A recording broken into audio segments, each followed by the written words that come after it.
સમાચાર મળી રહ્યા છે વાગરાથી દહેજના સંભેટી ગામ ખાતેથી 11 લાખના કેબલ ચોરીનો ભેદ ઉકેલી એક ઇસમની અંકલેશ્વરમાંથી ધરપકડ કરી કાયદેસરની કાર્યવાહી હાથ ધરી છે।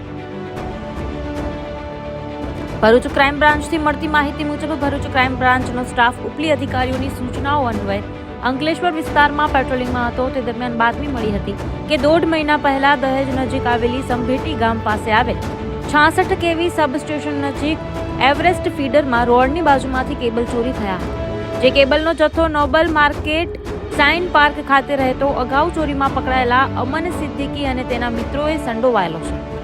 હાલમાં નેશનલ હાઈવે આવેલ અમર તૃપ્તિ હોટલ પર ઉભો છે। બાતમીના આધારે પોલીસે સ્થળ તપાસ કરતા સ્થળ પર પહોંચી બાતમીવાળા ઈસમને પકડી તેની પૂછપરછ કરતા તે ભાંગી પડ્યો હતો।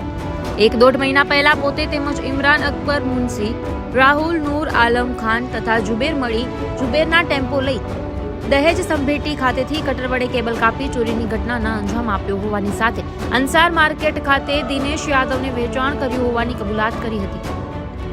પોલીસે શાઇન પાર્ક સોસાયટીમાં રહેતો અમન ઇકબાલ સિદ્દીકીને ઝડપી પાડ્યો હતો, જ્યારે અન્ય 5 ઇસમને વોન્ટેડ જાહેર કરી વધુ તપાસ હાથ ધરી છે। બ્યુરો રિપોર્ટ નઈમ દિવાન, ન્યૂઝ ટુડે।